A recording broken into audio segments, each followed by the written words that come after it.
Colegas y amigos, bienvenidos a un nuevo video de Centro de Formación en Ciencias Forenses Penales y Humanas, en el que les voy a hablar acerca del resumen de la conferencia que dio un servidor el día 20 de febrero, la cual se tituló La ciencia y las ciencias más allá del método científico. En ella comencé hablando acerca de la ciencia según la filosofía, la cual nos dice que es una reconstrucción conceptual del mundo en base a un cuerpo de ideas, que es la creación de universos y la manera de amasarlos a consideración del hombre, y que el hombre no está en el mundo ni para soportarlo ni para despreciarlo, sino para enriquecerlo. Lo relacionaba con la filosofía porque ciencia viene del latín scire, que significa saber o conocer, y como bien sabemos en el griego sofía es sabiduría. Entonces, pues prácticamente ciencia y sabiduría provienen de las mismas raíces, solo que de un diferente idioma, pero vendrían significando básicamente lo mismo. Así que la filosofía, que es el amor a la sabiduría, podría traducirse como el amor por la ciencia. El filósofo contemporáneo Mario Bunge decía que de hecho la investigación científica empieza en el mismo lugar de la experiencia, y nos daba algunas características acerca de cómo debe ser la ciencia. Dice que debe ser sistemática, acumulativa, metódica, provisional, comprobable, especializada y abierta. Las ciencias se clasifican en dos grandes grupos, que son ciencias formales y ciencias fácticas.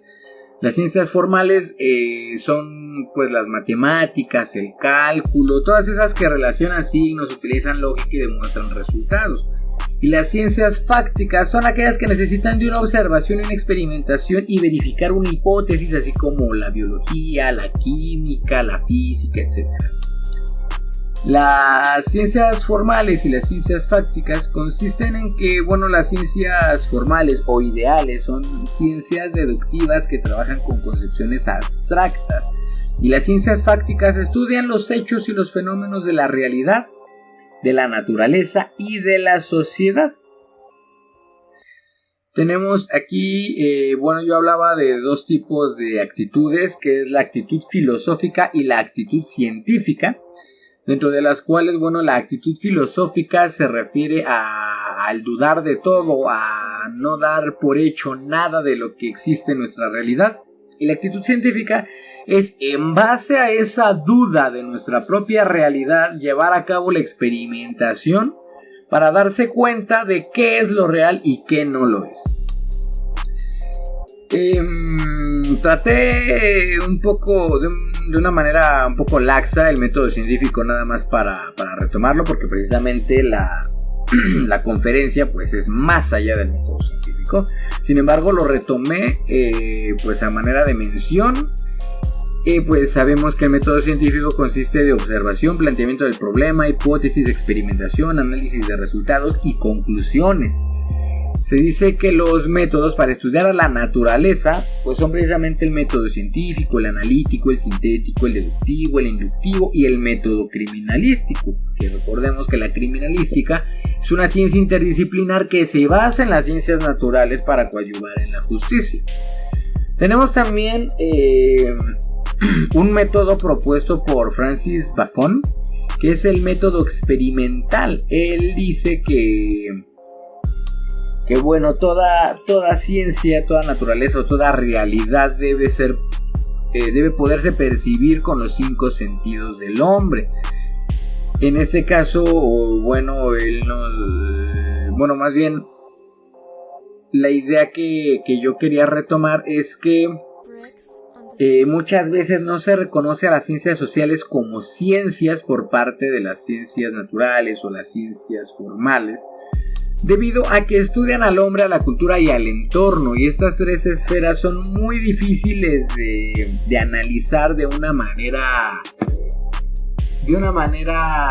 tangible, de una manera observable con los 5 sentidos. Muchas veces son ideas abstractas, más allá de lo que sabemos que significa hombre, cultura y entornos. Pues hay muchas concepciones, hay muchos universos dentro de estos conceptos que nos impedirían poderlo analizar de manera tangible.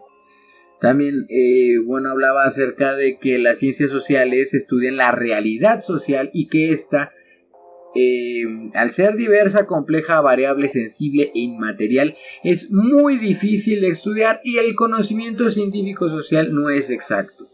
Es contrastante, es observable, sistemático, clasificatorio, analítico y explicativo, pero no es exacto.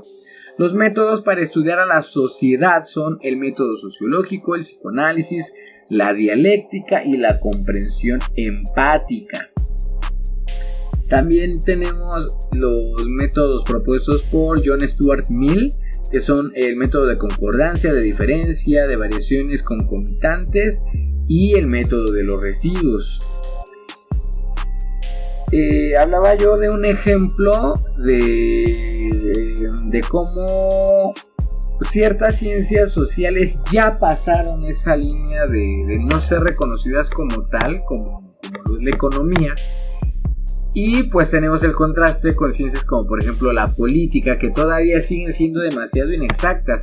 Y yo hablaba de que la ventaja que tiene este tipo de ciencias como la economía sobre ciencias como la política es que estas ciencias ya tienen una sistematización de su lenguaje, es decir, ya no es tan cambiante. Y recuerdo que precisamente la doctora Thalía al final hizo el comentario de que también, por ejemplo, en la criminalística, en las ciencias forenses en general, esto pasa muy seguido, que no hay una sistematización como tal. Y también, por otro lado, recuerdo que el doctor Carlos Gutiérrez, siempre tiene como ese enfoque de que es necesaria una estandarización de la terminología en materia de ciencias forenses, porque precisamente es por eso que hay mucha confusión, y tan solo el hecho de que en diferentes países o en diferentes estados las disciplinas o las ciencias o las técnicas, etcétera, etcétera, etcétera, se llamen de diferente manera,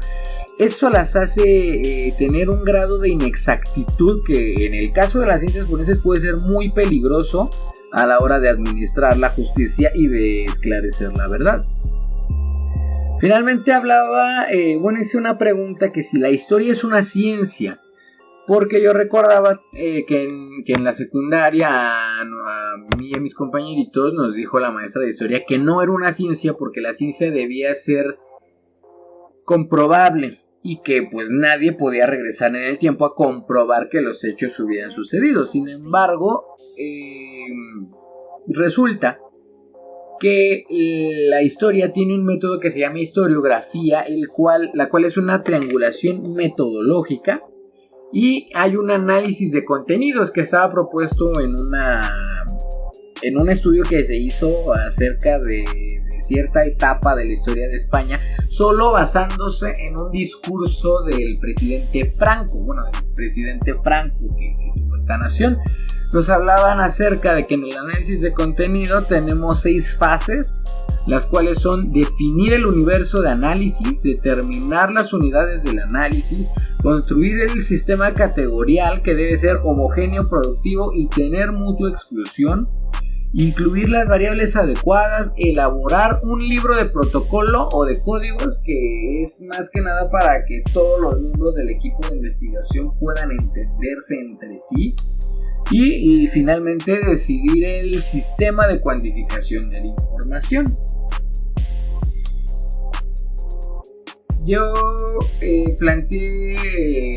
propuse una bibliografía que fue de donde obtuve esta investigación, y la que está apareciendo ahorita en pantalla.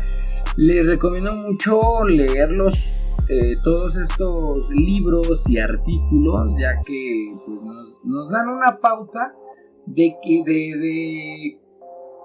cómo poder estudiar a la sociedad en cuanto, por ejemplo, estudiantes o profesionistas en derecho, en sociología, en psicología, en criminología, etcétera, en ciencias que más que estudiar algo tangible, estudian precisamente al hombre, su cultura y su entorno.